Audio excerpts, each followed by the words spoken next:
Hello,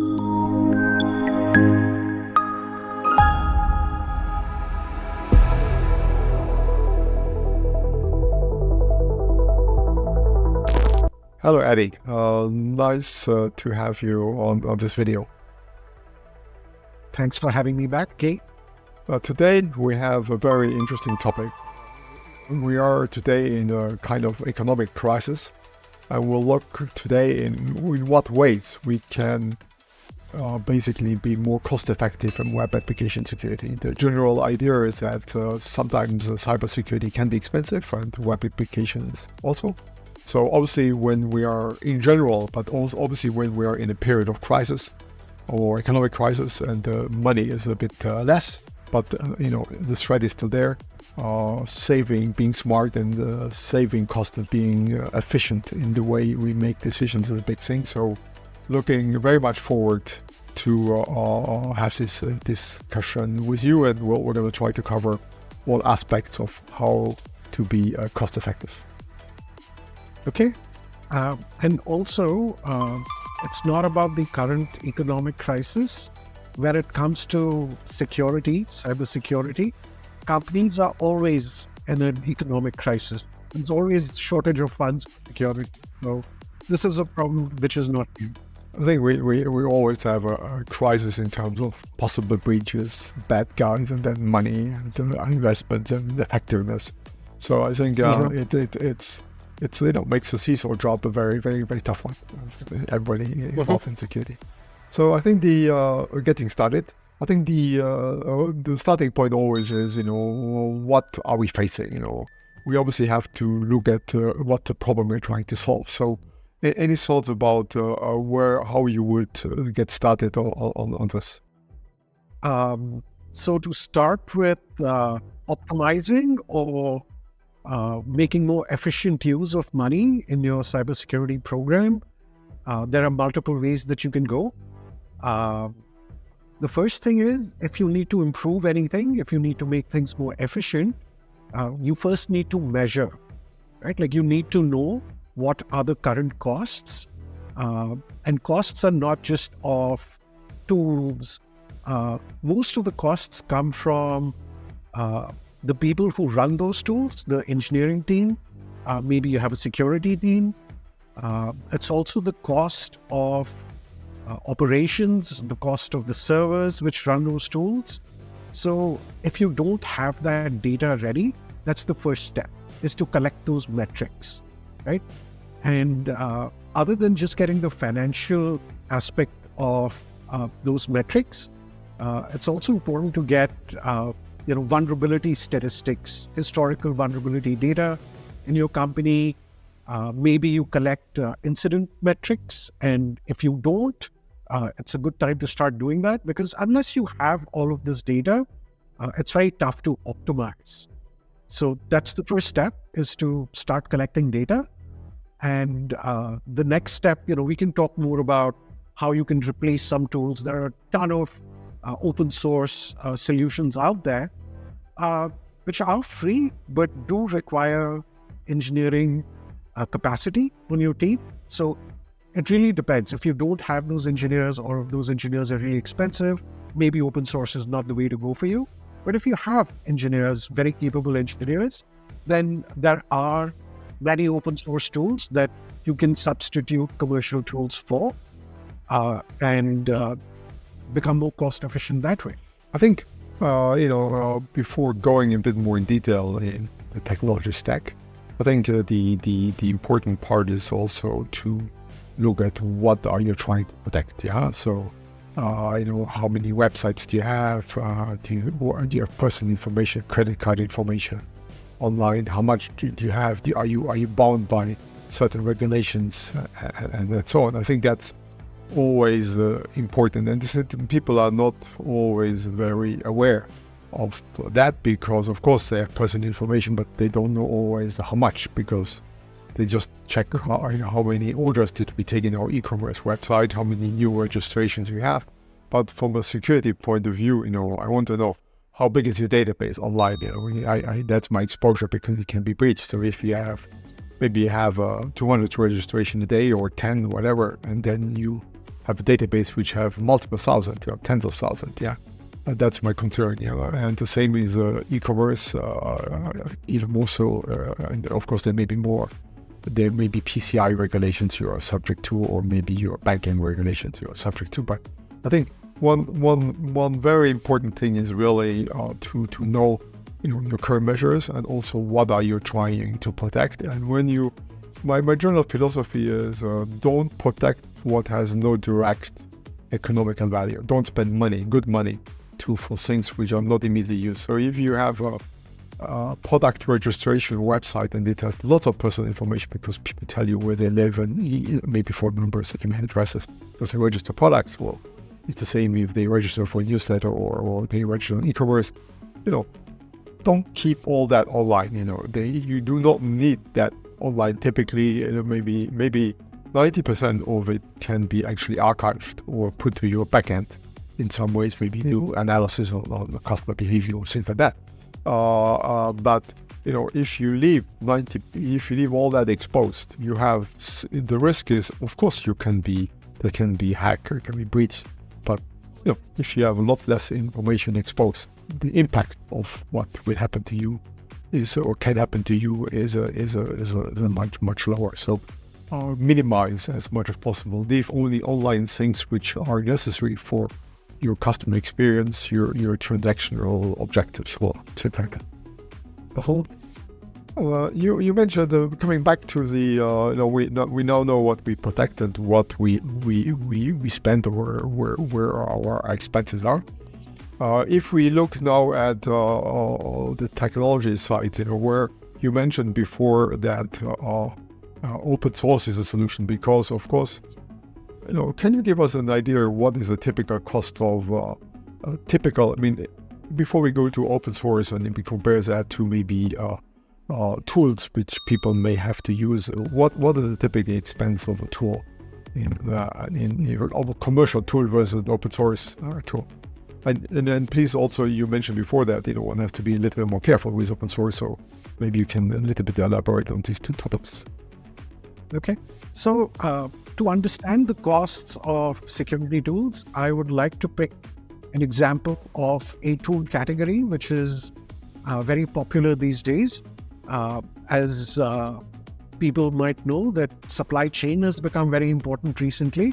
To answer your question about the approximate costs of security tools and also comparing them with open source solutions, I'd like to pick an example of a tool category which is recently it's become very popular, and that's the software bill of materials category of tools, also called SBOM.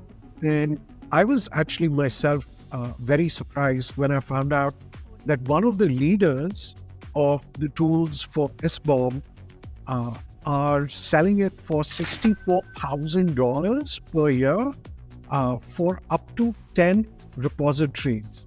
So if you have your GitLab or whatever, for 10 repositories, they charge you $64,000.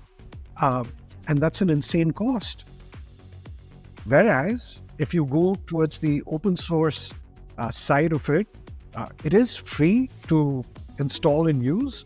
But of course, you got to tweak it a little bit. You got to make sure the data from that flows correctly to the right place. The data is stored where you can actually use that data. So it does involve some engineering cost. And I would say for like a SBOM tool, you would probably be spending for, let's say, up to 10 repositories, you would be spending up to 3 weeks of engineering time per year. So depending on how much your engineers cost, you can kind of gauge whether that is more efficient for you or pay $64,000 is more efficient. I think that's a very good point, because ultimately, this is real money, which you have to spend every time. What I would like to ask you, obviously we may have different companies. Some companies may have all kinds of maybe pen testing tools, maybe SBOM tool. SBOM, I think everybody should have, because you should know what is in your code, how many libraries are accessed, and how many other external components are in. So that's, I think it should be not a luxury. But some people may not do much testing internally. They may also look for outside help, and so forth. And sometimes if you hire a pen tester, it can be difficult to find in your local country. It can even be always be very expensive. So also from that angle, you may have to look for more places to go for support in the pen testing area. I think this is a very dynamic market, and if you are a little bit smart, you can actually also have a serious cost saving, because you can spend on pen testing maybe up to $2,000 or more per man day. While if you look around, you may be below 1,000 or even much less than that. If you are very, very smart. So this is real money, because if you look at a big website, it may be 10 or 20 man days. So this multiplies very quickly through, and you have to do pen testing not just once a year, especially if you have multiple releases of a website. So it multiplies through it. You have to do yearly also in some way. So this is a cost which have many multipliers. But if I would be the managing director of serial company, of course there's always a mix between do we have the right tools, or do we have the proper tools? Maybe sometimes we have old tools. So sometimes we have to also move on in some ways, move on to open source, move on to new commercial tools. I think there is always a little bit of a legacy part, and there is also, I think you mentioned that indirectly, the issue that, are we actually effectively using the tool to be, sometimes the security people are so busy and they don't spend any time to learn about the tools, and then they spend something, and then everything you spend is a waste. Now, we mentioned a little bit pen testing, but obviously some people may use, I'm not talking about the vendors and contracts here. So some people have maybe lots of third parties to develop their website. And the question is whether security is a responsibility of the developer, or is it an extra add-on which the company has to provide by itself? What is your view on this? Should in 2023-24, what can we expect from a typical vendor? Can he develop code which has in the same box a security piece, or of course we just have to do the job? What's your view?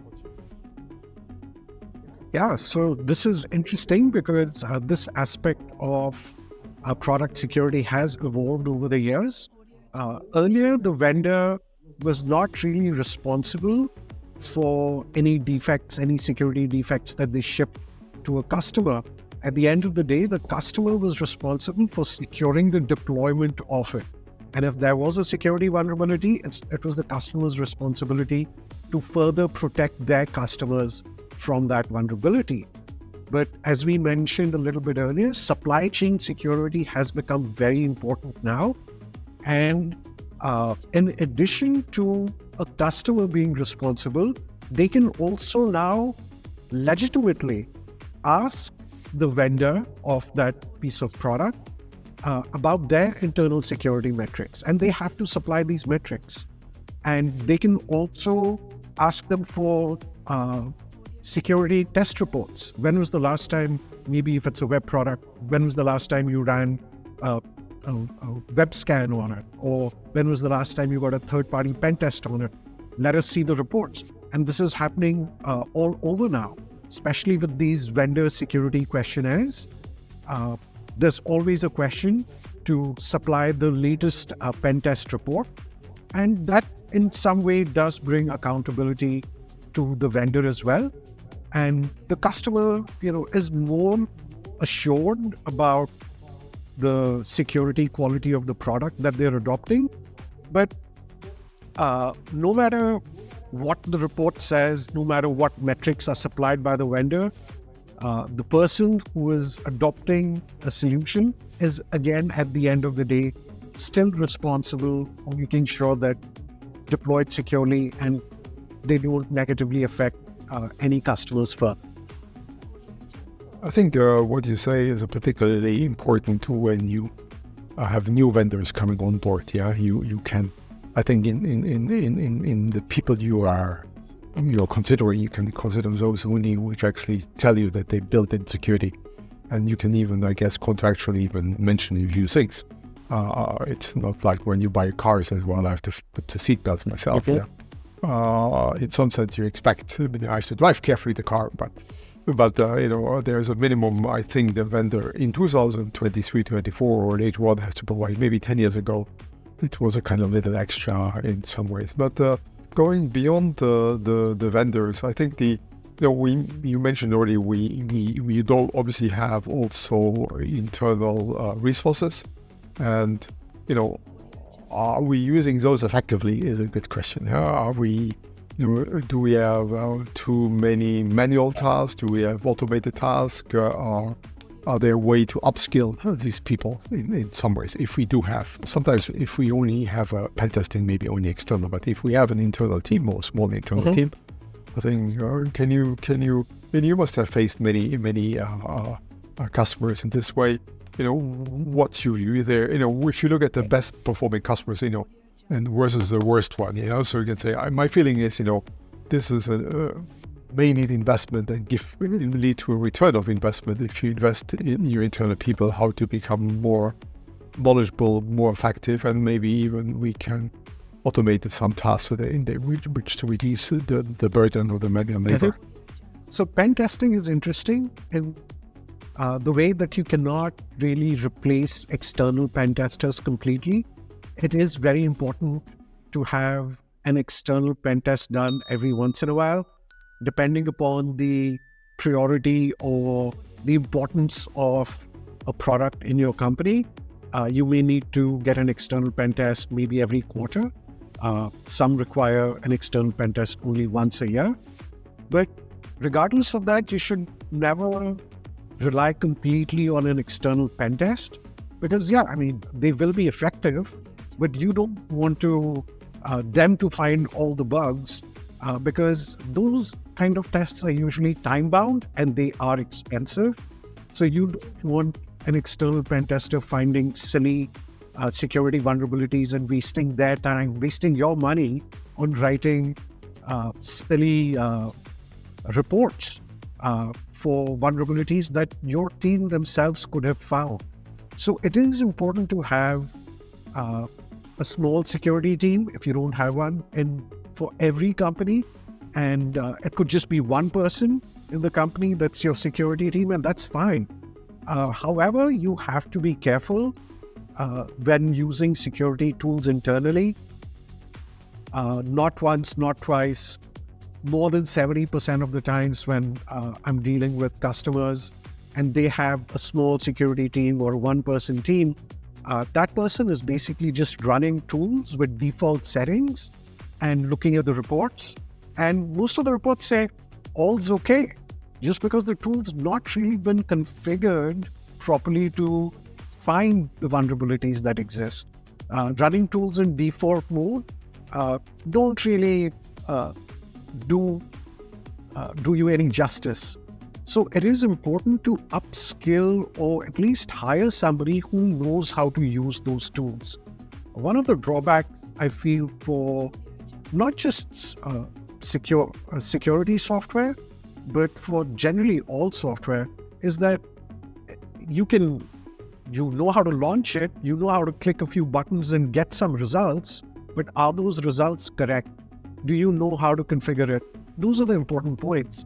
And upskilling has never been easier. There are a ton of free resources online as well as paid resources online where you can have your internal team members do a training for a day, 2 days, and upskill themselves on specific tools, learn how to really use them. And that way what you do is you find all of the low-hanging fruits internally and leave some of the harder to find defects to the external security testing team. It's great if your internal team can find them, but if not, you hope that the external team will find them. I'm quickly moving to another topic. Obviously, if I'm senior manager in a company, I'd say, well, where do I put, where's my money? Well, I do put money in the preventive things. That's what we have been talking about. I could put money in detecting some bad guys trying to hack my website. So the incident detection or incident response may also is a very expensive area at large, and to some extent it is related. So, what is your philosophy here? Because I think it cannot be easy. It's not black and white. But should I spend more money on preventive and a bit less money on the detection and response? Should I do both?